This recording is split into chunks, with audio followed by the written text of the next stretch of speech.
This is Sai from SciComm India, and today we have with us Dr. Smita Dutt, Principal of DAV Public School. She's serving the school industry for past 20 years. She is the master trainee for mathematics in CBSE. She's received many awards at district level, state level, and even at national levels. She has addressed various dignities at international intercommand level on behalf of Western Air Command and Directors of Education Airhead Delhi. Welcome, ma'am, to the talk. Thank you. The first and foremost question I would like to ask you is how this pandemic is affecting the education system. See, COVID-19 knocked the door in the mid of February, and not only in India, but whole country, whole world was put on halt, and schools shuttered, families hunkered. This pandemic has forced us to think differently and we experimented a lot of new things. Those things weren't new, but it has lagged mindset, focus, and rigor due to a variety of reasons. One such thing is online or virtual learning. Right. Moreover, as educationists, we were not trained and mentally prepared for all these eventualities. Right. As educationists, it was a major challenge to declare results online, teach online, and especially in remote areas where parents were unaware of use of tools to connect. Right. Online education changes all components of teaching and learning. Like first and foremost problem was connectivity. It can be psychologically, it can be technically, it can be physically. So more of load was on internet. Right. So online teaching, and as you know, it's totally different from classroom teaching.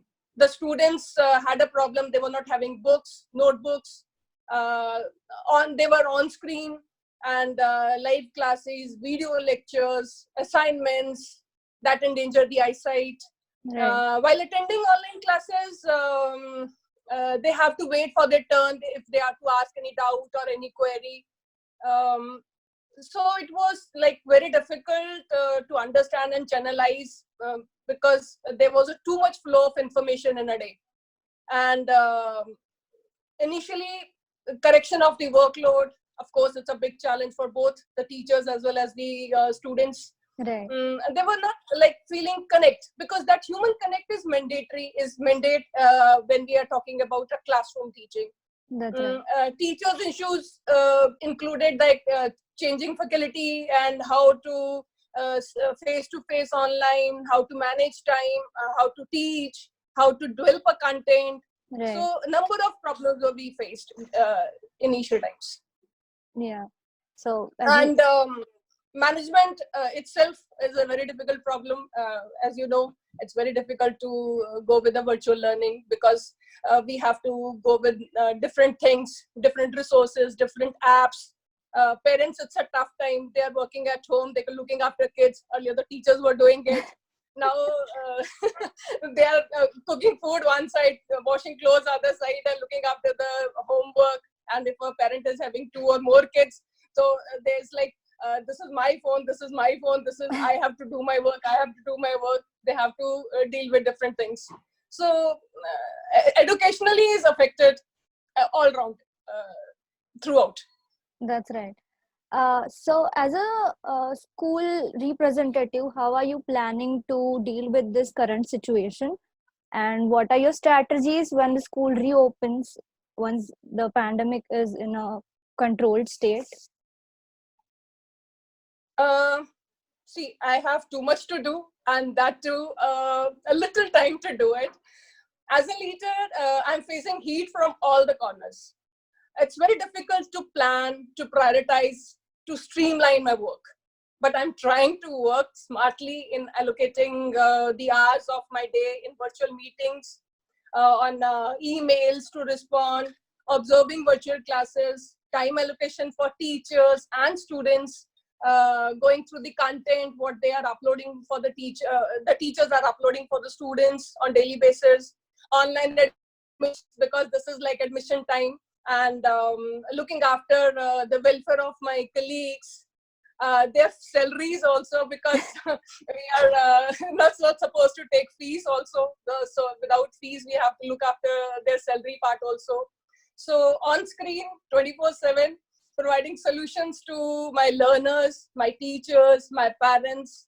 So the challenges they are facing while teaching, how to make it more effective, providing them feedback, counseling them, con calls, motivating them.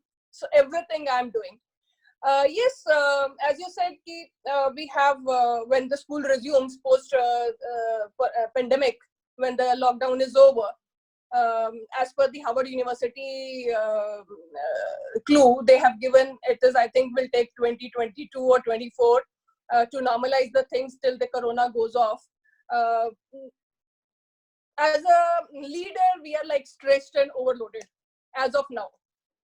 So post lockdown challenges, I feel when the school reopens in manner, full-fledged manner, it will be like sanitization the premises, infrastructure, transport vehicles, and my school is from kindergarten till +2. So I have a age group of 3 years to 18 years. So look after them, and stress on academics, less of activities, replanning, syllabus distribution, change of examination, redistribution of syllabus, then the revision what the children have done online, then the conduct of exam later with proper distancing and all, notebook corrections, because the things are going on nowadays. The children are noting down, the copies are to be corrected, checked, and as I said, because fees will be taking once the school reopens, so that part will be required. That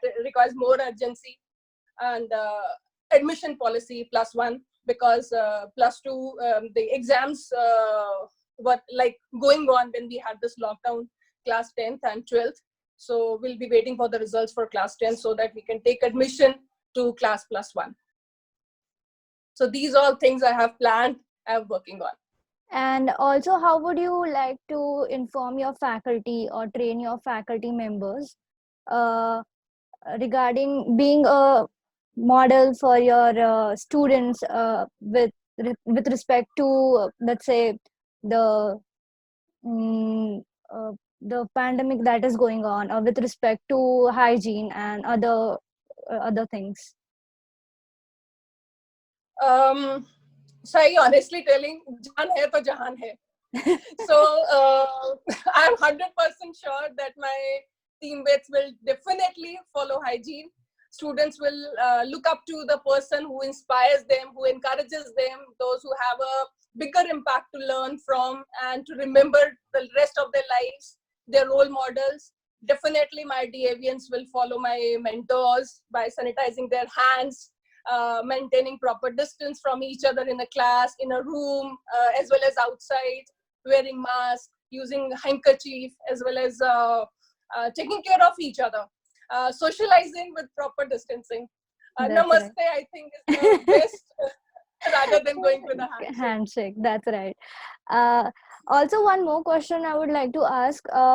Since we were not aware of this situation which was on us right now, if in future Yeah. such kind of situation arises or keep arising again and again, what do you think our education system should have changed in it so that we can be ready to deal with such situation in future also?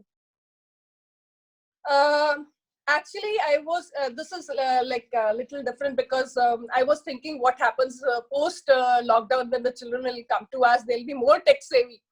They'll be more aware about the apps and all what we were dealing. So it will be difficult for us to handle them, first of all. And of course, we'll have to take care, we'll have to manage everything, keeping all things in mind, distancing and sanitization and everything. All right. Also, what do you expect from parents right now, since they're looking after the kids 24/7? So, since teachers play a major part in educating a student, but now that they are living with their parents, do you expect anything from the parents? Of to? course. I feel personally as a parent that because they were looking after earlier, the teachers were doing it. Even the teachers are assisting them. They are contacting them personally, maybe in WhatsApp chat or on a Zoom class, or whether this is a Hangout or some. They indirectly they are connecting with the parents.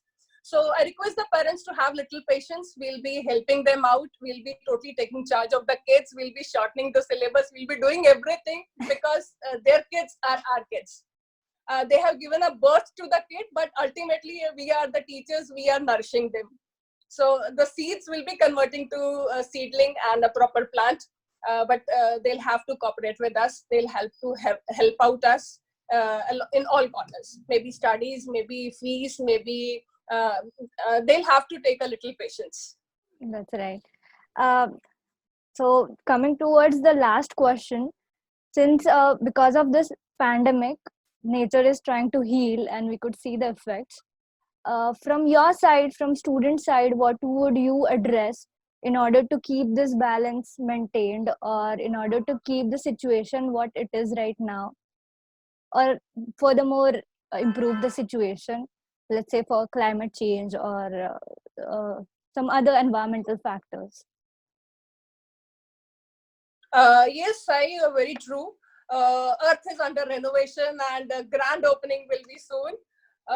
We were already doing many things in our school, in our co-curricular activities.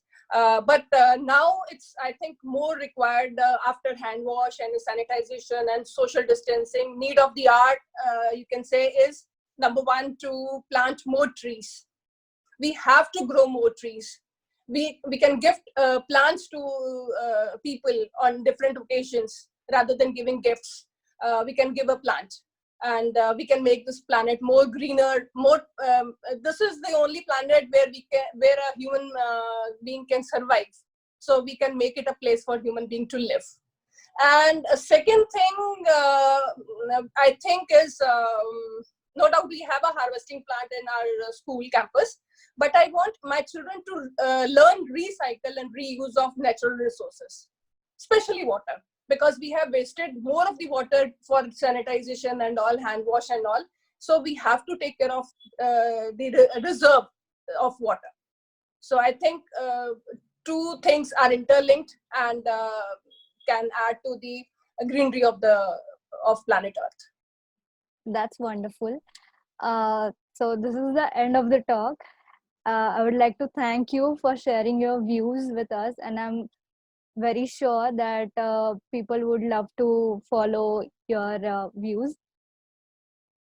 And it was really nice talking to Thank you. you. Thank you so much. Same here. Same here. Thank you so much.